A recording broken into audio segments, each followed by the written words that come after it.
Just because Mr. Adani is close to the Prime Minister and helps the Prime Minister, the ports, the airports, electrical power, wind power, solar power, defense industry, all of it is handed to him.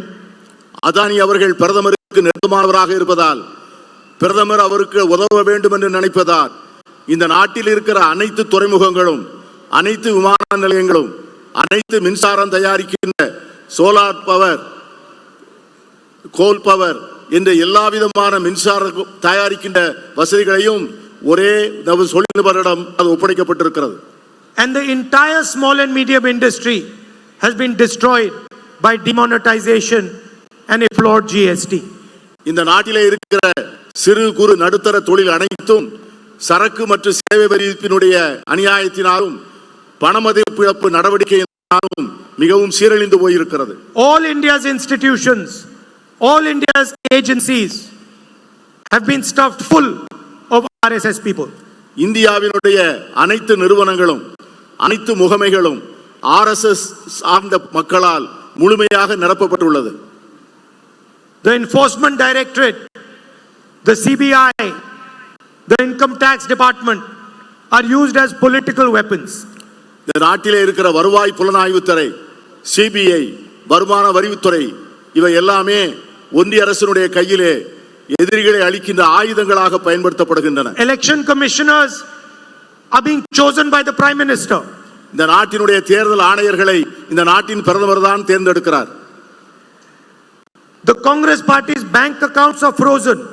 Congress கட்சியினுடைய வங்கி கணக்குகள் முடக்கப்பட்டிருக்கின்றன. 2 months before the election. தேர்தலுக்கு 2 மாதத்திற்கு முன்பு. Chief ministers are arrested.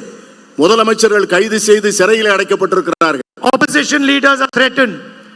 எதிர்க்கட்சி தலைவர்களும் அடைக்கப்பட்டிருக்கிறார்கள். And the entire idea is to make sure that 3 or 4 of India's richest people benefit from India. இது எதற்காக என்று சொன்னால், இந்த நாட்டினுடைய அனைத்து துறைகளும், அனைத்து இயற்கை வளங்களும் ஒரு 3-4 பெரும் முதலாளிகளுக்கு வசதியாக வாய்ப்பாக இருக்க வேண்டும் என்பதற்காகத்தான்.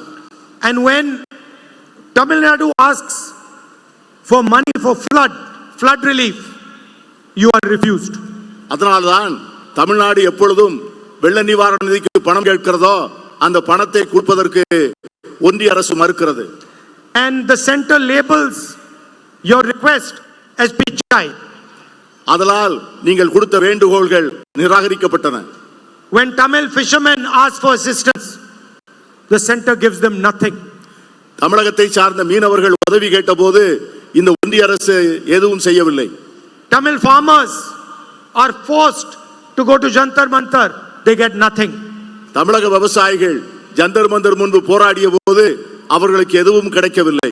The only thing Mr. Narendra Modi cares about is having a monopoly on the finances and the communication system of this country. என்ன காரணம் என்று சொன்னால், மோடி அவர்கள் இந்த நாட்டினுடைய பொருளாதார வசதியின் மீதும் இந்த நாட்டினுடைய ஊடகங்களின் மீதும் முழுமையான தன்னுடைய ஆக்கிரமிப்பை வைத்திருக்கிறார்.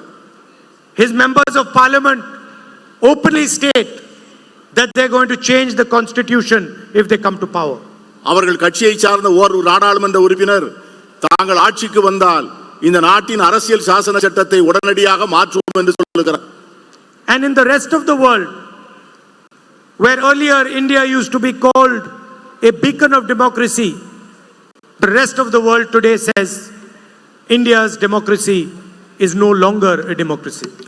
உலகமெல்லாம் ஒரு நாள் இந்தியாவை ஜனநாயகத்தின் தாய் என்று போற்றிய அந்த நாட்கள் போய் இந்தியாவை ஜனநாயகம் அழிந்து போகின்ற ஒரு நாடாக இன்று பார்க்கக்கூடிய சூழ்நிலை உருவாகி இருக்கிறது.